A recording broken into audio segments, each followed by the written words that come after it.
regardless of the result of the opposition, it must be a proud moment for you.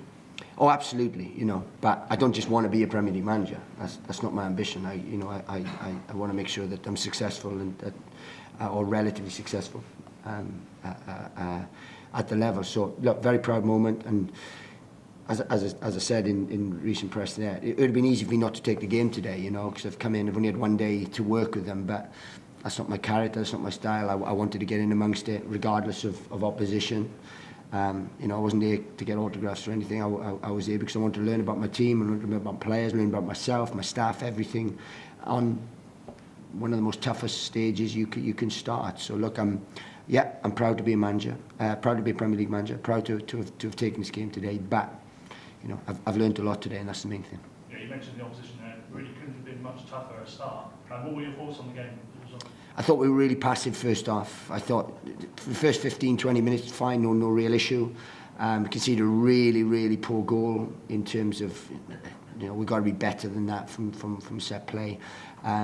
Albeit we scored from a wonderful delivery.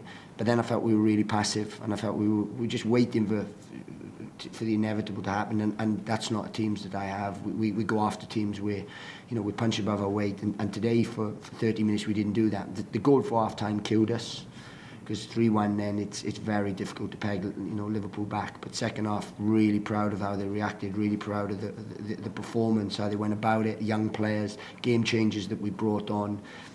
And to be fair, you know, Alisson's made 3 absolute wonderful saves to deny us, and that's the story of the game.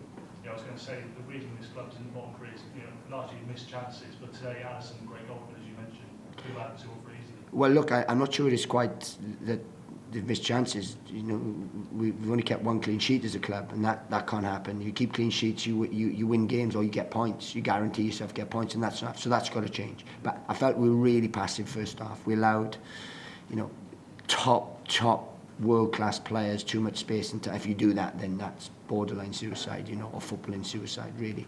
So that's something we'll address, something we'll work with. But as I said, I can look at all the negatives. We will work on the negatives, and we'll be better in the next game on the negatives. But the positive for me was the second half and how we came about and how we went about our work, and that's the main thing.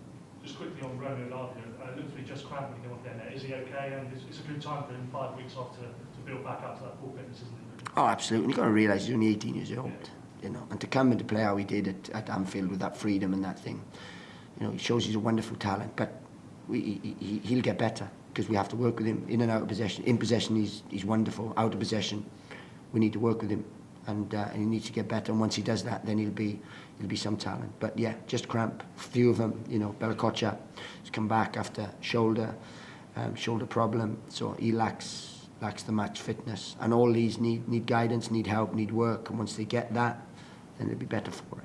Just finally for me, you any folks to know what the next sort of 4 or 5 weeks will look like for you? How you'll work the squad, whether you'll take them away or how many games? Yeah, we're pretty much set on what we do. I mean, first thing I'll do is try and sleep, because I've literally had a month of no sleep. I've literally 0 sleep. So I'm going to try and sleep and spend a little bit of time with my family. Then we'll be back in next week. We'll plan everything, and then we'll have just over 4 weeks to work with them before the Brighton game. We've got games arranged. We've a trip away, and then we'll obviously got the Carabao Cup leading us into the Brighton game. So look, it's an exciting few weeks to plan, but we have to make sure we do real stellar work, because if we do stellar work, then we'll come out a bit stronger. Thank you. Hi Nathan, you said yesterday that you wanted the players to do the basics right. You said you didn't have much time with them, but just get the basics right and you'd be happy with them. Are you happy with them for that? No, and that's what we didn't do first half. You know, we conceded from a free kick because we lost headers and we were too deep on a defensive line. Then we let runners go. We give people too much space, didn't close the ball down, and all those things. And they're the basics we didn't do. We let runners go off the back. We didn't defend the cage well enough, and all those things we didn't do well enough. And because of that, we've lost a game. You know, as I said, second half we had a real good reaction, but we need to be better in both halves, both boxes. And if we do that, then we can start to build. You can obviously learn things in training matches and things like that, but in an actual game, How much more have you learned about these players and about this squad? Oh, massive amount. And I wouldn't have learnt that in the stand. That's why I want to take the game today. As I said, it would have been not quite the cowardly way to do it, but probably the sceptical way. You could have looked in and thought, Liverpool away, can I sit in the stand, get away with this run? But that's not me. I wanted to come head on, learn against one of the best sides the Premier League has seen, because Liverpool in recent years have been one of the best Premier League sides ever. So if you're going to learn, why not come here and learn? And you mentioned Che Adams as well. He struggled for consistency in goals, but fantastic header today. How important is he going to be in his sport in getting you out of the relegation zone? Well, every striker I've worked with scores goals at whatever level. When I've worked at Brighton and so it's not just lower leagues or Championship. When I was at Brighton, I did exactly the same, and strikers get moves. Joe, people like that got moves. Ashley Barnes, and the ones that I've had at Luton have all scored goals and have either gone on for different stuff or are still there scoring goals. So I want us to be a real fluent attacking side. I want us to be aggressive side, and I want to score goals. And Shea's going to be key to that. I thought he was excellent today. Really was excellent, and I'm pleased with his contribution. And a nice moment with the travelling fans as well. I know the reaction to your appointment, especially the reaction to your press conference yesterday, was really positive. So how happy are you that they travelled up in their numbers and singing all game as well?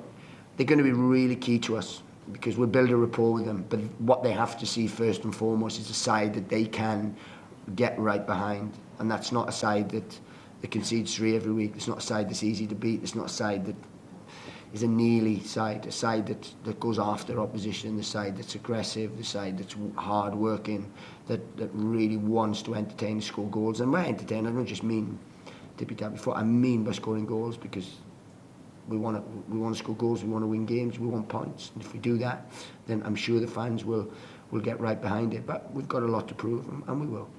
Nathan, can I just ask your first half-time team talk with this group of players? I mean, what was that? What was it like? Did you feel like you were a bit restricted, or did you really just tell it to them straight? How did you approach it? No, look, we showed them. It wasn't anything. It wasn't a rant and a rave or a hairdryer or anything. It was like, look, we are passive at the minute, and we're giving world-class players too much time and space, and then running off the back. And if you do that for another 45 minutes, it'll be a tough afternoon. So we didn't second half. We were more aggressive. We had to tweak the shape because we felt we could get more pressure on Liverpool, and we did that. And once we did that, I thought we were much better. So tactically, we made a good tactical change, which showed that we can compete at this level tactically. But I was just disappointed with how passive we were first off, because I expected us, with the final game before the break, to just be a little bit more energetic, and we didn't show that. Nathan, having seen you first and taking your first big charge, what would you feel is the one thing you need to address, or the most important thing to address going forward? Like you talked about clean sheets and maybe that. We have to make sure we do the basics well, because if you do the basics well and defend well, then you just give yourself a platform. Give yourself a platform to win football matches and stuff, and that's what we have to do. But look, we'll reiterate the basics, we'll work, we'll evolve, we'll get better. The more time I get with them, I promise you, we'll get better. But let's not forget, this is one of the toughest places in world football to come. There's far better sides than us. They've lost here by 3-1 and more. So it's a learning curve for us, and I said we will get better, and that's basically why I've been brought. If we are still making the same mistakes in 6-7 months, then I haven't done my job. You spoke there about Che Adams, like all your strikers are going to score goals. Do you feel, looking at him, that you can make him even better? I know I can.